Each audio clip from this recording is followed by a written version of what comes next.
आलारिबाथिया सोरांनि प्रतीक मानसिया थांनानै थानायाव सोरांखौ लुबैयो बेनिखायनो बे सोरांनि प्रतीक हिसाबै जों बे आलारि बाथिखौ सावनाय जायो आरो मात्र बर'आल' सावा समग्र पृथिबीनि नों ख्रिस्टान मुस्लिम जे माने सिख इसाई जैन गासिबो बिथांमोनाबो आलारि बाथि सावाब्लाबो सोरबा मम सावो सोरबा आलारि बाथि सावो दा बे जाहैबाय जोंनि गेजेराव सोरांनि गोनांथि आरो बे सोरांखौ जोंनो नांगौखाय बे आलारि बाथिखौ सावनाय जादों आरो बे आलारि बाथिनि सोरांजों लोगोसे आलारि बाथि बायदि गोजोङै आरो बिदुं गोनां जायो मानसिनि गेजेरावबो मानसिनोबो बिदुं नांगौ जायो बेनिखायनो बे बिदुङा मानसिनि गेजेराव दं बिखा गेजेराव बिदुङा जेला गैलिया बा गरमा जेला गैलिया थैया जेला खारलिया होमब्ला मानसिया थैयो बेनिखायनो जोंना बे आलारि बाथिया जोंनि सोरांनि प्रतीक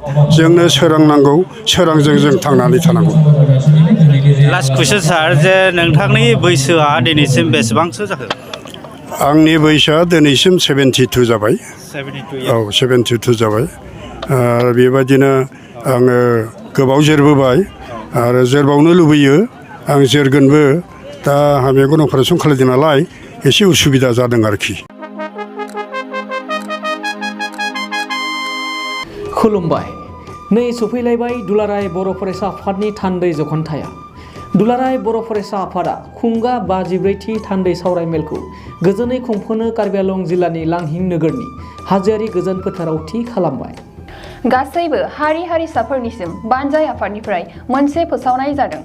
कार्बि आंलं जिल्लानि लांहिं नोगोरनि हाजोआरि फोथाराव 2022 मायथाइनि 2, 3, 4 आरो 5 फेब्रुआरि खालाराव जानो गोनां दुलाराय बर' फरायसा आफादनि 54थि थान्दै जखनथाय लोगोसे 49थि कार्बि आंलं जिल्ला दुलाराय बर' फरायसा आफादनि बोसोरारि जथुम्मायाव जायफोर बर' फालांगिरिफोरजों लोगोसे आसामनि जायखिजाया हारिनि फालांगिरिफोर जेरै book stalls, tea stalls, vendors, hawkers बायदिफोरजों लोगोसे बर'नि गाननाय जोमनाय दखना गामसा आर'नाइ टेक्सटाइल्सनि बायदि रोखोमनि जि जोम दिन्थिनाय आरो फाननायनि थाखाय गिदिरथार मोनसे एग्जिबिशन लानाय जादों।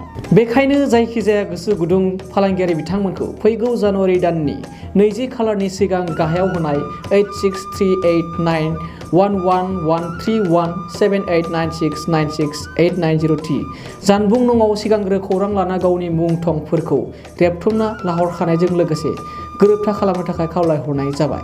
गोजोन्थों। बिटिआर हालाम लाइमोनफोरनि थाखाय मोनसे गोजोनथाव खौरां लानानै फैदों।